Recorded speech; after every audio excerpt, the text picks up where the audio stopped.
자, 여러분 안녕하세요. 자, 이번 시간부터는 다시 새로운 단원 들어가게 되네요.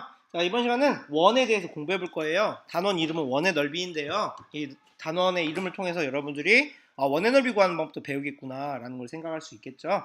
자, 그런데 먼저 원에 대해서 다시 한번 생각해 보겠습니다. 자, 여러분들이 흔히 원 하면 떠오르는 게 뭘까요? 그래요. 모양이 보입니다. 모양으로 원을 이야기하면 보통 우리가 동그라미라는 명칭을 쓰죠. 동그라미라는 의미로 우리가 갖고 있는 것들은 뭐 둥글둥글하고 각이 없는 이렇게 동그란 모양 이렇게 생각을 하는데요. 여러분들이 이미 컴퍼스를 이용해서 원을 그려봐서 알겠지만 수학적으로 정리했을 때 원은 바로 이렇습니다. 여기에 보면 지금 점 A가 있죠. 점 A를 기준으로 아마 여러분 원 컴퍼스를 이용해서 이렇게 그려봤을 거예요. 지금 보면 A를 기준으로 컴퍼스로 여기 모는 쪽으로 해서 4칸 떨어진 거 표시를 해놨죠. 한번 그려보겠습니다. 이렇게 했더니 선이 나왔어요. 이 선들의 특징은 뭐죠? 점 A를 기준으로 전부 다 모는 종이로 4칸만큼 떨어져 있는 점들이에요. 즉 여기에 있는 모든 직선은 점 A하고 똑같은 거리, 4칸만큼의 거리 떨어져 있죠. 이런 점들을 더 찾아볼까요? 이렇게 돌려보면 그렇죠. 이렇게 돌아가서 나오는 모든 점들은 어떤 특징을 갖고 있을까요? 점 A를 기준으로 떨어져 있는 거리가 똑같습니다. 4칸으로요? 4칸으로 똑같습니다. 다시 말하면 원은요. 한 점을 기준으로 일정한 거리만큼 떨어져 있는 점들의 모임이라고 할 수 있어요. 여기 있는 모든 선들은 전부 다 점 A를 기준으로 똑같은 거리만큼 떨어져 있으니까요. 자, 이런 원의 정의를 통해서 원을 다시 한번 돌아보면 원의 중요한 점이 다시 보일 겁니다. 원의 가장 중요한 부분, 핵심적인 부분은 바로 가운데 있는 점이죠. 이 점을 기준으로 원이 만들어졌으니까 이 원의 이 가운데 점을 뭐라고 하냐? 원의 중심이라고 합니다.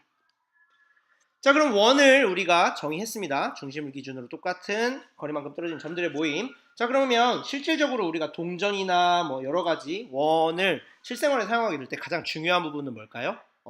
규격일 거예요. 원의 규격을 대표할 수 있는 것들이 무엇일까? 가장 먼저 원의 규격을 얘기할 때 하는 게 바로 원의 폭입니다. 폭이란 건 뭐냐면요. 예를 들어서 얘가 500원짜리 동전이라고 해보세요. 그럼 이걸 저금통을 만들 때 구멍을 어느 정도까지 뚫어야 할 것인가 생각을 해봤을 때 폭이 중요하게 되겠죠. 자, 요만큼의 길이를 원의 폭이라고 생각하고 요만큼 뚫으면 동전이 들어갈까요? 그렇지 않겠죠. 왜냐하면 더 긴 부분이 있기 때문에 이 부분 때문에 통과하지 못할 겁니다. 그러니까 이 부분은 원의 폭이 될 수 없어요. 자, 그렇다면 원의 폭은 어디로 할 수 있을까요? 가장 긴 폭이 원의 폭이 되겠죠. 그리고 그것은 원의 크기를 대표할 수 있는 대표값이 될 겁니다. 자, 그 가장 긴 원의 폭은 어디냐? 바로 이걸 겁니다. 자, 이게 직선인데 선생님 좀 이상하게 그래서 미안해요. 자, 이거는요, 이 원에서 가장 큰 폭일 겁니다. 여러분 눈으로 봐도 가장 큰 폭일 거라는 게 되죠. 그럼 이걸 쉽게 그리거나 측정할 수 있는 방법은 뭐냐? 바로 원의 중심을 지나는 직선을 측정하면 됩니다.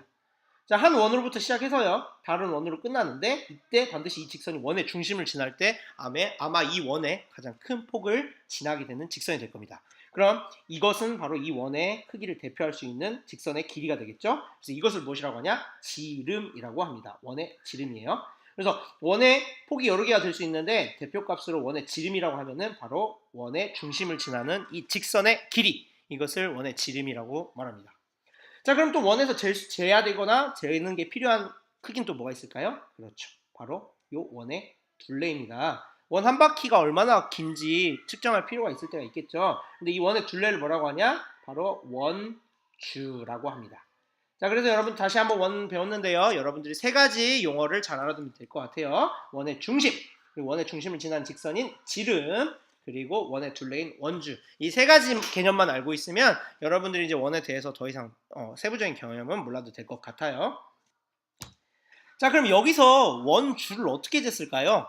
예, 옛날 사람들이나 아니면 오늘날 최근에도 원의 둘레는 이렇게 잽니다. 원주는요, 여러분 알고 있다시피 줄자를 이용해서 재기도 하고요.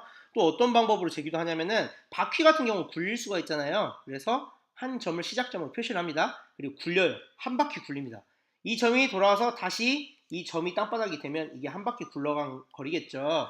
그럼 이 한 바퀴 굴러간 거리 무엇과 똑같을까요? 원의 둘레와 똑같겠죠. 그래서 이렇게 측정하기도 합니다. 굴려서 한 바퀴 굴러가는 동안 나아간 거리를 직자로 측정을 하는 거죠. 그래서 이 두 가지 방법으로 여러분들이 아마 오늘날에도 원주를 측정하고 있고요. 여러분들 측정할 수 있을 거예요. 그래서 수업 시간이 되면 여러분들에게 두 가지를 줄 겁니다. 줄자를 모든별로 하나씩 줄 거고요. 그리고 직자도 모든별로 하나씩 줄 겁니다. 그럼 여러분한테 뭘 하라고 이걸 주는 거겠어요? 여러분들이 원을 찾아서 지름과 둘레를 재보라는 거겠죠. 자, 그러면 어떻게 하는지 간단하게 규칙을 설명하겠습니다. 여러분 만약에 모든 원이 3명이다. 그러면 여러분들은 3개의 원을 찾아서 측정을 해야 됩니다. 뭘 측정해야 되냐? 예를 들면요. 여러분들 A라는 학생이 있고요. B라는 학생이 있고요. C라는 학생이 있다고 쳐봅시다. 첫 번째 A 학생이 원을 찾았어요. 그럼 그 학생은 찾은 나 이 원 측정할래 한 학생은 무조건 그 원의 원줄을 재세요. 원줄을 재는 건 줄자를 써도 되고 한 바퀴 굴려서 직자를 써도 좋습니다. 그럼 두 번째 학생은요. B 학생은요. 지름을 측정해 주세요. 지름은 자를 이용해서 원의 중심이 지나게 원의 폭을 측정하면 되겠죠. C 학생은 모둠 칠판에다가 그걸 기록해 주세요. 모둠 칠판에다가요.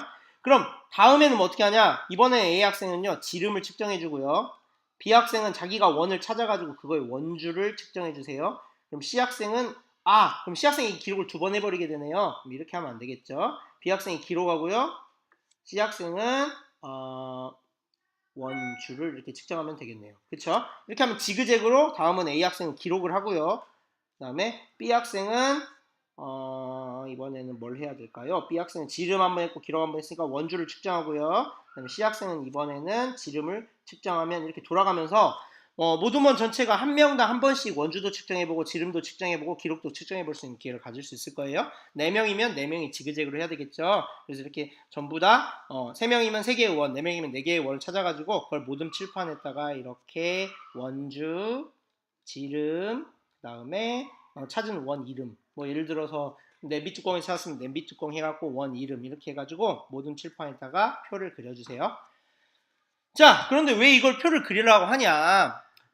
우리 생활 속에서 우리 교실에 있는 원들은 여러분들이 줄자를 이용해서 측정할 만큼 크기가 적당하고요. 또 뭐 굴릴 수 있는 것도 굴릴 수가 있는데 이제 수학자들은 이런 생각을 한번 해본 거예요. 여기 보면 이걸 싱크홀이라고 하거든요. 바다에 이렇게 뚫린 구멍이에요. 여기 보면 이게 배예요, 배. 자, 이렇게 큰 싱크홀의 원주를 여러분들 이거를 줄자를 이용해서 측정할 수 있겠습니까? 굴릴 수 있겠습니까? 없겠죠. 하물며 그보다 더 큰 지구의 둘레, 원주는 어떻게 측정할까요? 그래서 예전부터 수학자들이 생각했던 게 꼭 이렇게 직접 측정해야만 원주를 구할 수 있을까? 그리고 직접 측정할 수 없는 건 원주를 구할 수 없을까? 이런 생각을 했던 거예요. 자, 이런 생각을 하니까 수학자들은 무슨 생각을 했겠습니까? 여기에 혹시 어떤 규칙성이나 공식이지 않을까? 이런 생각을 해보게 된 겁니다.